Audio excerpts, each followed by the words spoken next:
তো অনেকদিন পর আজকে এক শ্রাদ্ধ অনুষ্ঠানে নিমন্ত্রণ নিয়েছে, তার আগে আমি অ্যান্ট্রোমেনি। So hey guys, get ready with me. আমি তোমাদের কুইন। না না না, আজকে আমাদের রিলেটিভের কেউ মারা যায়নি। আজকে আমার একটা ফ্রেন্ডের মা মারা গিয়েছিল, তাদের এই শ্রাদ্ধ অনুষ্ঠানে আমাকেও ইনভাইট করেছিল।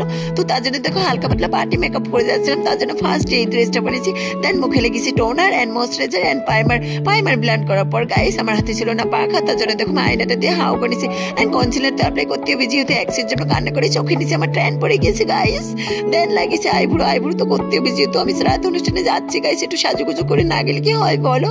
তো তারপর দেখো ফাউন্ডেশন ব্লেন্ড করছি, পুরো মুখে ফাউন্ডেশনটা ব্লেন্ড করে নিচ্ছি গাইস। অ্যান্ড ফাউন্ডেশনটা আমি গলার নিচেও ব্লেন্ড করেছি, যেহেতু আমি ফর্সা গাইস অ্যান্ড আরো ফর্সা হতে চাই। তো তারপর দেখো ব্লাশ লাগাচ্ছি, ব্লাশটা করতে হবে, যেহেতু লাল লাল করে যেতে হবে, শ্রাদ্ধ অনুষ্ঠানে যাচ্ছি।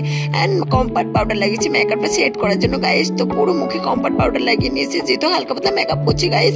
দেন আমি আইব্রো করছি, আইব্রো তো করতে হবে গাইস, আমার ড্রেসের সাথে ম্যাচিং করে আমি আইব্রো করে নিয়েছি। অ্যান্ড লাগাচ্ছি আইলাইনার মাস্কারা, এগুলো তো খুব ইম্পর্টেন্ট গাইস।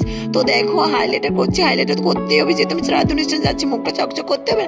দেন লাগিয়েছি লিপস্টিক লাগানোর পর মেকআপ ফিক্সার দিয়ে মেকআপটা সেট করে নিয়েছি। অ্যান্ড একটা টিপ পরে নিয়েছি। অ্যান্ড দেখো কানে দুল অ্যান্ড নাকে নথ অ্যান্ড গলাতে চেন পড়েছে আর হাতে একটা ঘড়ি পড়েছে আর চুলগুলো পিছনে বেশি। তো শ্রাদ্ধ অনুষ্ঠান যাওয়ার জন্য পুরোপুরি রেডি হয়েছে। আমাকে কেমন লাগছে কমেন্টে জানিও। টাটা।